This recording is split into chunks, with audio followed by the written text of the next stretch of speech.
Almighty, magnificent, and most merciful God, we invoke thy presence this morning because the abiding presence of thy Holy Spirit is important to us. We thank thee for not only the gift of life, but the opportunity to share that life with those who walk with us. And for this, an opportunity to remember one Martin Wolfe, who shared many of our activities along that road. So be with us this day. Bless us as we celebrate the life and memory of this beloved friend. Amen.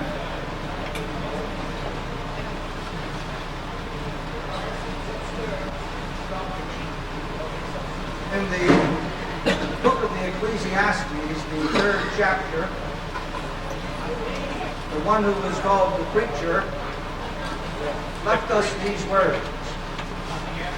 To everything there is a season, and a time to every purpose under heaven. A time to be born, and a time to die. A time to plant, and a time to pluck up that which is planted. A time to kill, and a time to heal. A time to break down, and a time to build up. A time to weep, and a time to laugh. A time to mourn, and a time to dance. A time to cast away stones, and a time to gather stones together. A time to embrace, and a time to refrain from embracing. A time to get, and a time to lose.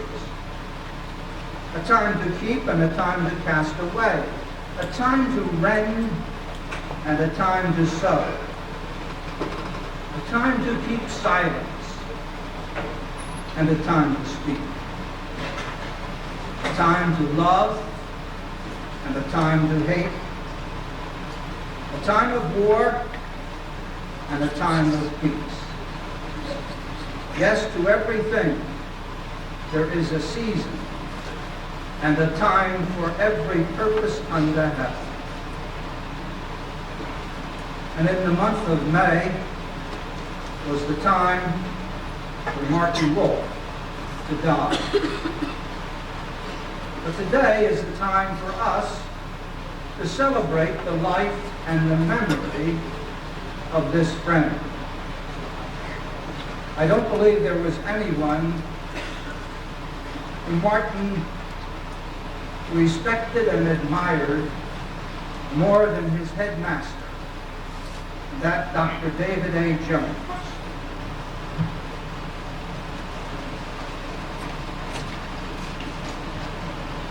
Thank you, Bishop Sellers. It was my privilege to know Martin Wolfe for almost 25 years in both a professional and personal capacity. Mr. Wolfe joined our faculty in the fall of 1974. Hardly a month went by without Martin stopping in my office to tell me how much he enjoyed the opportunity to serve as a member of the faculty at Morgan Park Academy.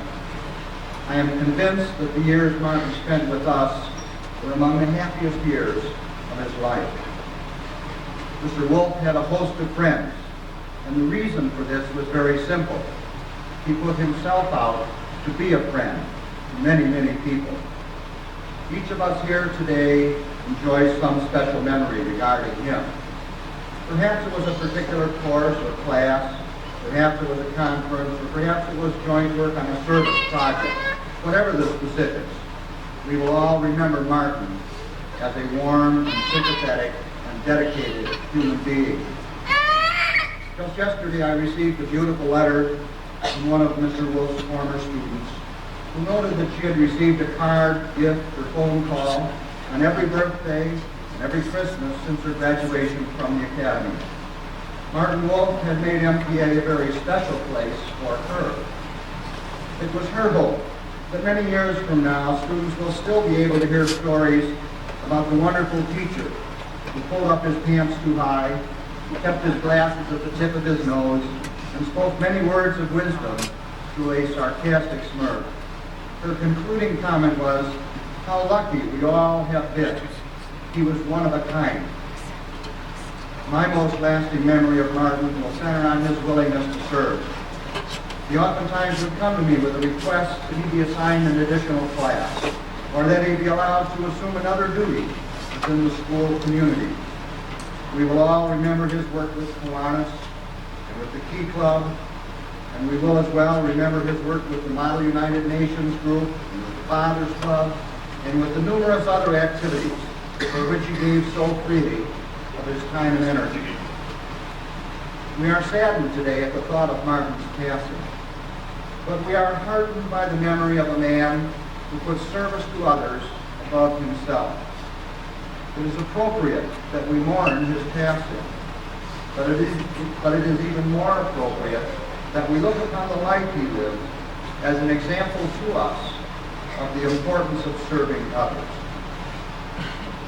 Goodbye, Mr. Wolfe. We will miss you.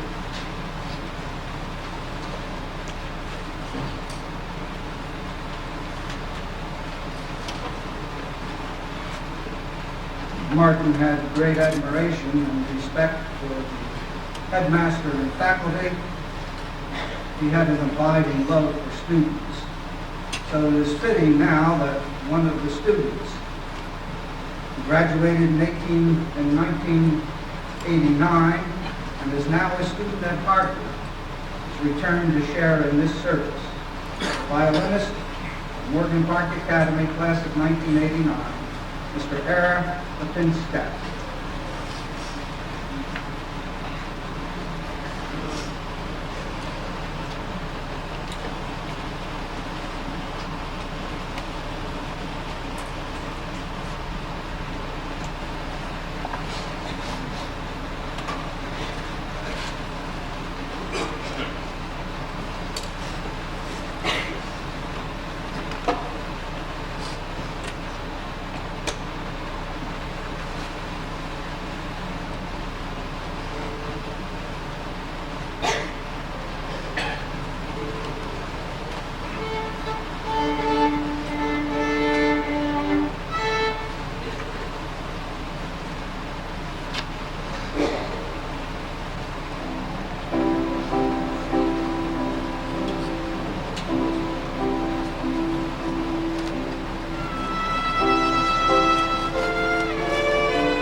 Martin was at his best when he was teaching his classes.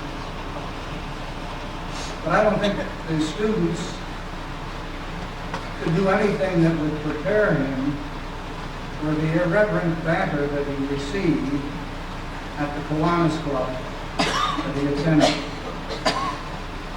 We're pleased to introduce Mr. Walter Henderson, the president of the Kiwanis Club of Southwest Chicago, where Martin was a proud member.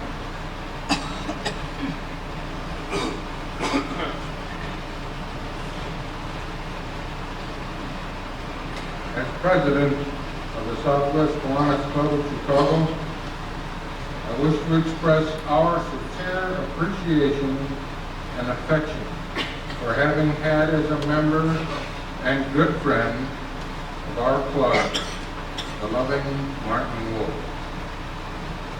I personally had the pleasure of being with him and 6 of his students for a recent weekend at a Kiwanis P Club convention in Springfield, Illinois. We shared many thoughts, many memories of our fond time together. He was truly a beautiful man. We love you, Larry. Peace be with you.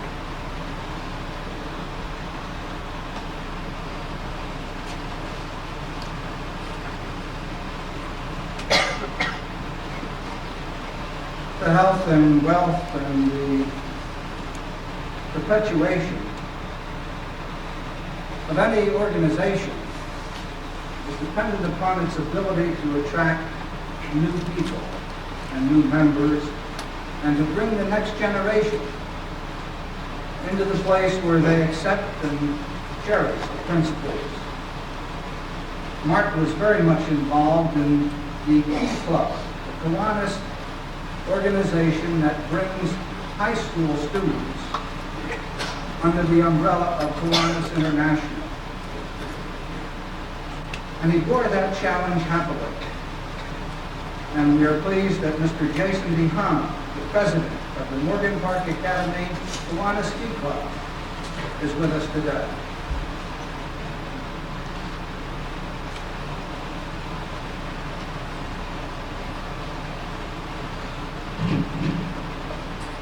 Charles Dickens once wrote, "The pure, the bright, the beautiful, that stirred our hearts in youth. The impulses were his prayer, the stream of love and truth. The longing after something lost, the spirit's renewed cry, the striving after better hopes. These things can never die." Those who were fortunate enough to know this would agree he'll never be forgotten. His high expectations, extreme dedication, and kindness will be remembered by all. Mr. Wolfe was always very demanding of his students. As a matter of fact, I can recall last year in the American history of Mr. Wolfe, he asked me to stay after class one day. And when I went to see him, he took out of his desk drawer my test paper with his C on it. And he pointed to it and he said, "What's wrong, Jason?" I didn't reply. He continued, "Jason, you were better than an average student. I expect you to do better. Try harder next time." My immediate reaction as I left the room was that he was correct. I hadn't tried my hardest. But looking at the situation closely, I developed a new respect for the man. Here was a teacher that took the time to look over all the tests and ensure that none of the students weren't working to potential. If someone was not working to potential, he was there to tell them that they weren't and that they should improve. That was very wonderful. Mr. Wolfe was also a very caring man. I can remember the past few years, Mr. Wolfe was always very excited about students and what they had done, what they were intending to do. This year, he was very excited for me when I got into the school of my choice, and he was there for me when I was denied from another school. Perhaps the strongest element of Mr. Wolfe's character was the incredible dedication he possessed. He was so dedicated, in fact, when I wanted to get a hold of him on weekends, I would first call the school, not his apartment. He spent more time here than he did at his apartment. And for good reason. He loved us all here at MPI. His desire to enhance all that he encountered was very obvious and present in school, as well as in Key Club and in any project he decided to tackle. If something needed to be done, you could always count on his support. These and many other qualities will never be forgotten. A caring teacher, dedicated advisor, and a good friend. Mr. Wolfe will never die.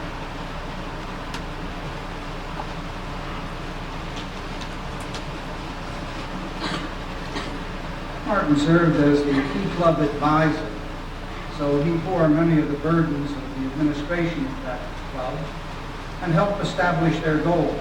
And one who worked very closely with them is Libby Akers.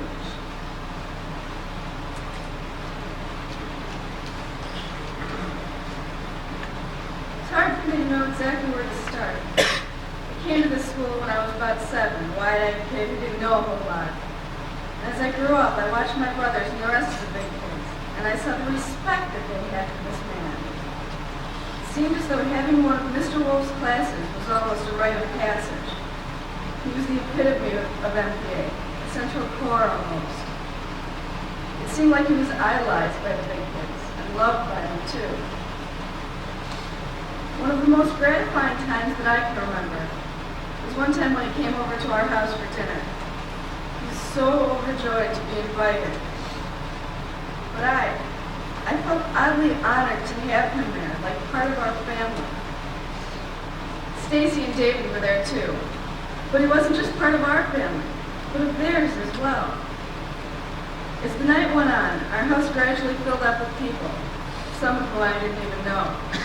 Everyone was home for Christmas break, and when they heard that Mr. Wolfe was at our house, they came over just to see him.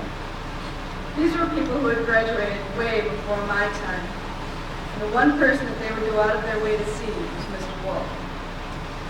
When they walked in, I could see the joy radiate up from his toes up through his whole being. He greeted them like old friends, all with a big hug, and immediately wanted to catch up completely on their lives. He loved it. He loved them. It's easy to see how mercilessly involved he wanted to be, and was with each of the students. It was mandatory to give him one of your senior pictures. If you've ever seen his office, that's how he wanted it, filled with the people he loved and memorabilia of the things he did. There are newspaper clippings and play programs. If we were doing something, it was a given that he would be there to watch and immerse himself in it. I can still feel his big grin and iron handshake when he told me being the witch wasn't all acting. He teased us like a friend because he knew all of us well enough to cut to the truth, make painful puns, and share the moment with us. He was a very sharing person. As students, we tend to grow up picturing teachers as big stone official officers who never just have fun with their students. But Mr. Wolfe is certainly an exception. He gave himself to his students. From taking us all out for pizza after some occasion, to starring in a certain Scanners movie of, by, and for the students. He takes a very special man to give so much of himself, and I know I'll miss him. No matter what the event, baseball games, plays, everything, we knew he would be there. Without him always there, something will always be missing. His inimitable style and his presence. We love you, Mr. Wolfe.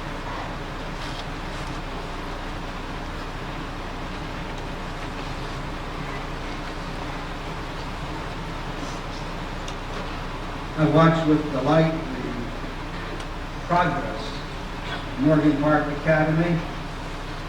I first came to Chicago in 1950, and this was Morgan Park Military Academy. And I believe the chapel where we conducted service from time to time was on this very spot. Was it Blake Hall? Blake Hall.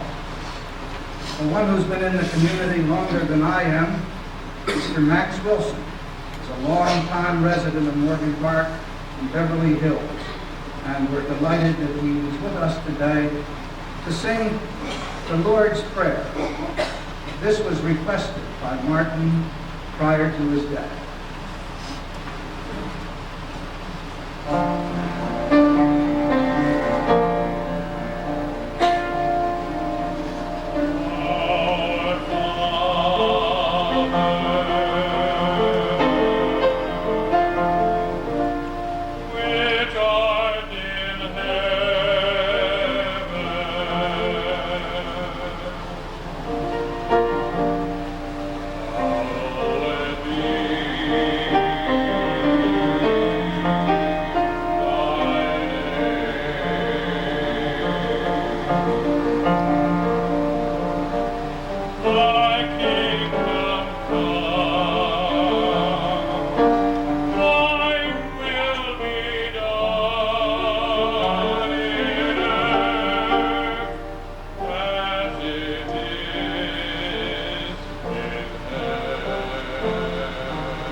We now invite Donald Wolfe, a nephew from Chevy Chase, Maryland, just outside of Washington, D.C., to come onto the table.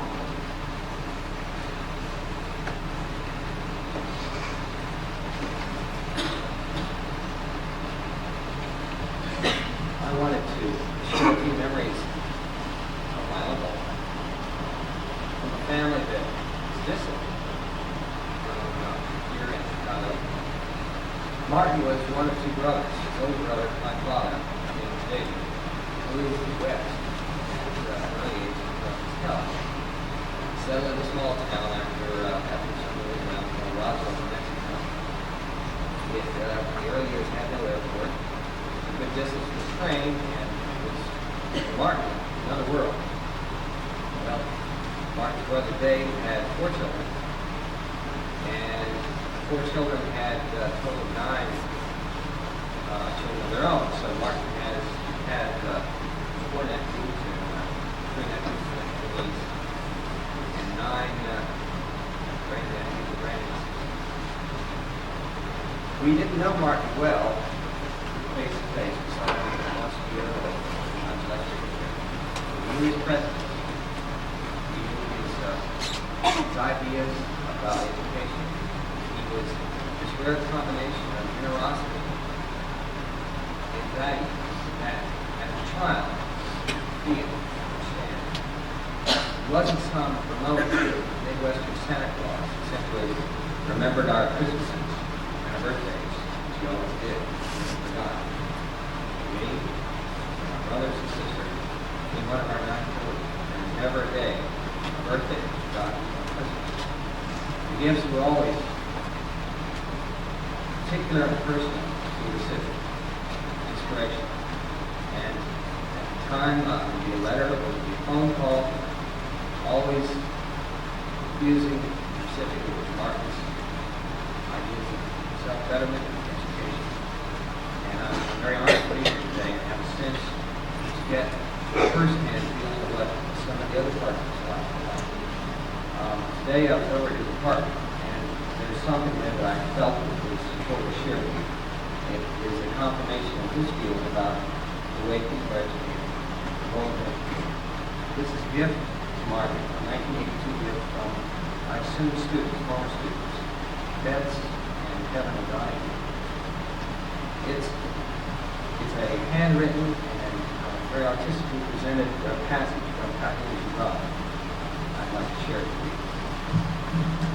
The teacher who walks in the shadow of the temple among his followers gives not of his wisdom, but rather of his faith and his lovingness. If he is indeed wise, he does not bid you enter the house of his wisdom, but rather lead you to the threshold of your own mind.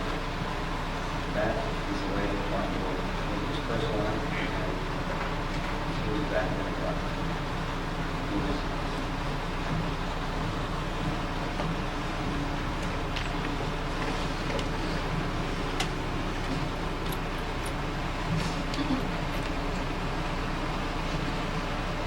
A very close and a longtime friend of Martin, Sal Horford, is with us this morning.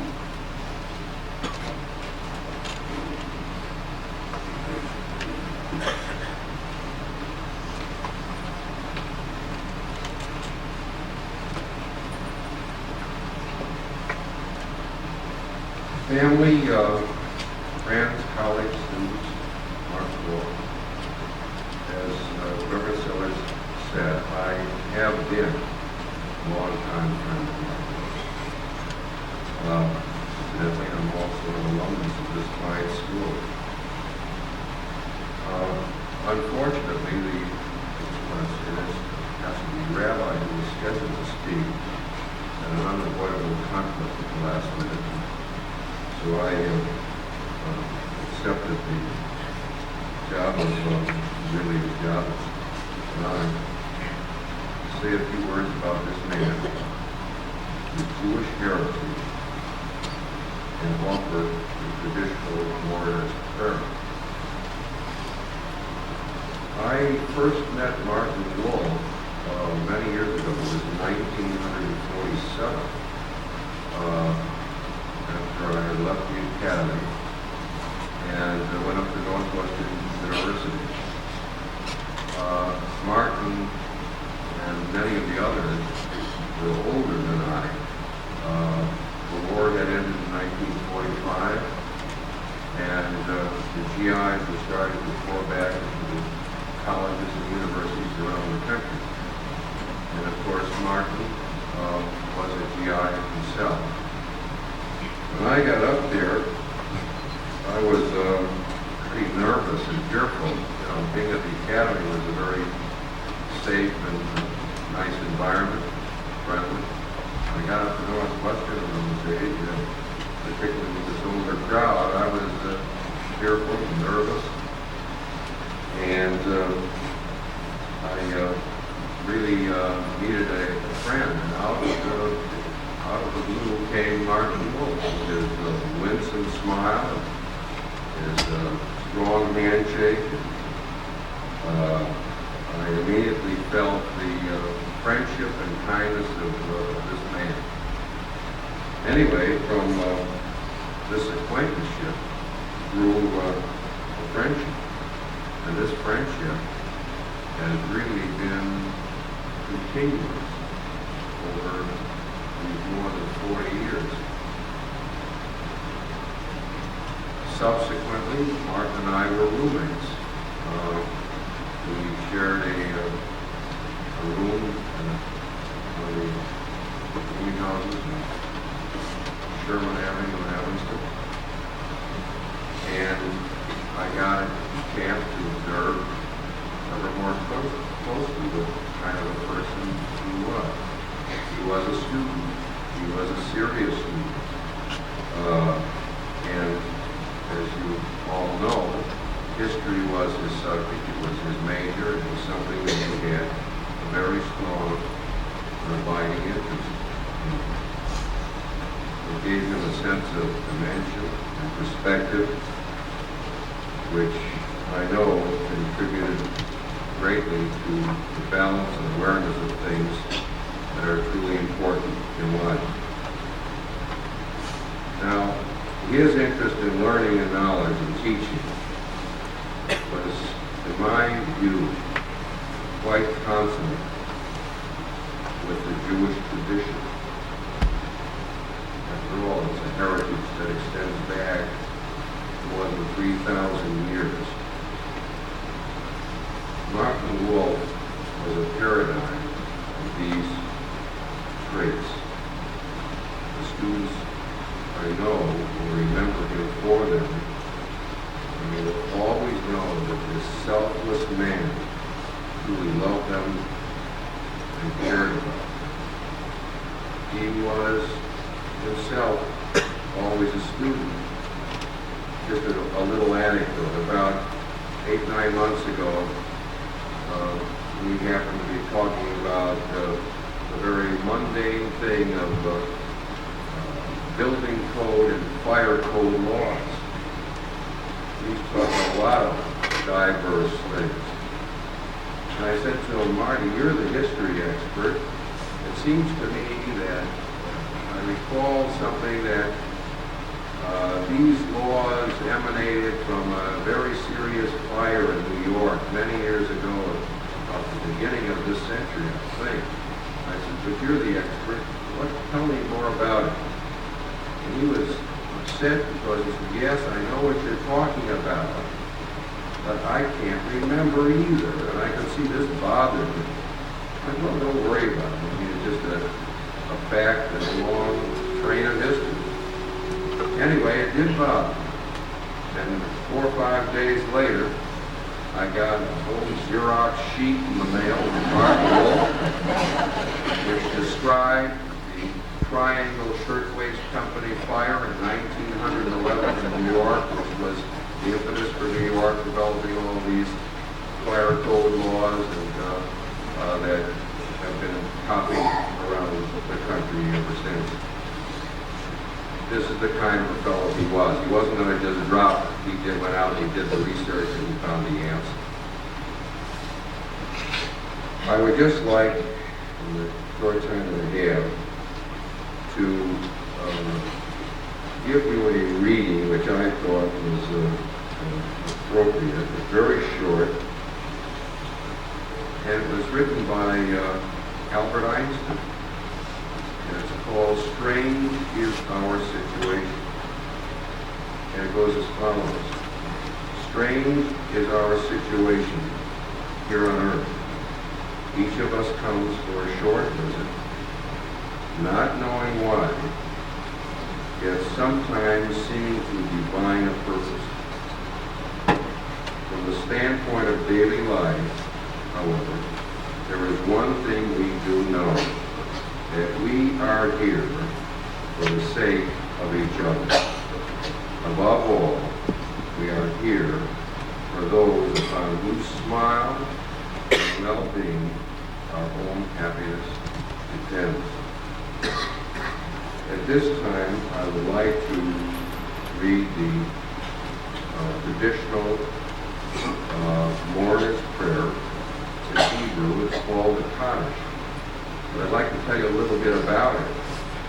It's really not a prayer for the dead, which one might easily expect. It's a prayer for the living. And what it says, really, in essence, is it's a reaffirmation of our faith in God, despite the fact that we have lost someone dear, or perhaps someone dear has been taken from us. We may have that view of it. And at a time when such inexplicable deprivations occur, this prayer is designed to say, well, notwithstanding this, we reaffirm our faith. The prayer is a counterbalance at such a reaffirmation. I would please ask you to rise.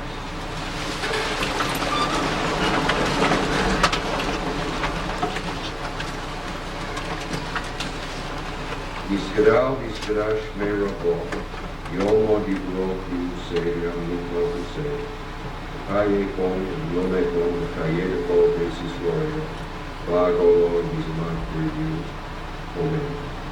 Yeh Shmei Rabo, Mahorach, Leolam, Olam, Yisbarach, Yistabach, Yisborah, Yisraman, Yisnaseh, Sadar, Yishalel, Yishalel, Shmei, Kudishol, Hu, Leilom, Kol, Verakoso, Vishiroso, Vishkaposo, also the Lord the Old Omeid. Yehesh Shlomo Rabo Min Shemayo, the Chaim Oleno Yalko and Israel, Yimro Omeid. Oseh Shalom, Yimro Lo, Uyaseh Shalom, Oleno Yalko, Israel, Yimro Omeid. Thank you.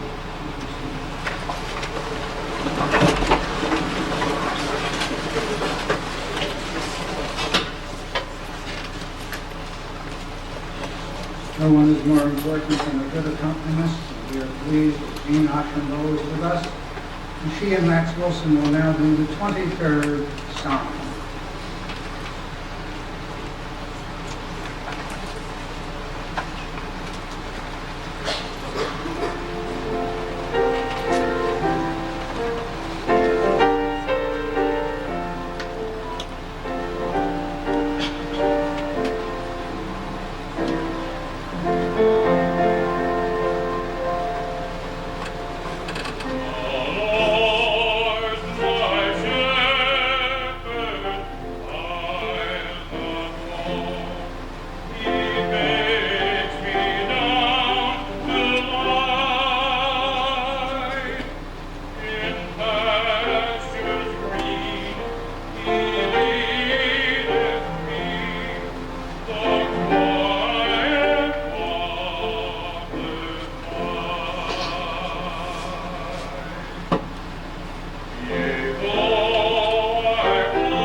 Martin loved history, so it is no surprise that he often talked about the history of man and the biblical account of the creation. How God made heaven and earth and capped it by taking the dust of the ground and fashioning what the poets like to call the house of clay. He made the body of man. But if you will go back and read the Genesis record again, you will notice that it is not until this point where it states that God breathed into this body who he had made the breath of his own spirit. And it states then for the first time, man became a living soul. And this is the foundation of the Judeo-Christian heritage of the Messiah or the Redeemer, the chosen one of Israel, that states there is more to life than the physical side. And so it is not unusual that a commitment, words such as the ashes to ashes and dust to dust and earth to earth are uttered, because we all recognize the body must return to its source, which was the dust of the ground, and nothing interferes with that. But the priceless soul and the spirit of the one that we remember today was not of the earth, but of God himself. And so it is alive and present with us. And thinking of that, I would like to close with this poem that has become a favorite of mine. And I think of the very close relationship that Mary had with Ellen, because it speaks of another time and a beginning again. It's called The Land of Beginning Again. I wish that there were some wonderful place called the Land of Beginning Again, where all our mistakes and all our heartaches, and all our poor selfish grief could be dropped like a shabby old coat at the door and never be put on again. I wish we could come on it all unaware, like the hunter who finds a lost trail. And I wish that the one whom our blindness had done the greatest injustice of all could be at the gates like an old friend that waits for the comrade he's gladdest to hail. Oh, we would find all the things we intended to do but forgot, and remembered too late, little phrases unspoken, little promises broken, and all of the 1,001 little duties neglected that might have perfected the day for one less fortunate. It would not be possible not to be kind in the land of beginning again. And the ones we misjudged and the ones whom we grudged their moments of victory here would find in the grasp of our loving hand clasp more than the penitent lips could explain. For what had been hardest, we'd known had been best, and what had seemed lost would be gain. For there isn't a sting that will not take wing when we faced it and laughed it away. And I think that the laughter is most what we're after in the land of beginning again. So, I wish that there were some wonderful place called the land of beginning again, where all our mistakes, and all our heartaches, and all of our old poor selfish grief could be dropped like a shabby old coat at the door and never be put on again. I shall believe that Martin is in that land of beginning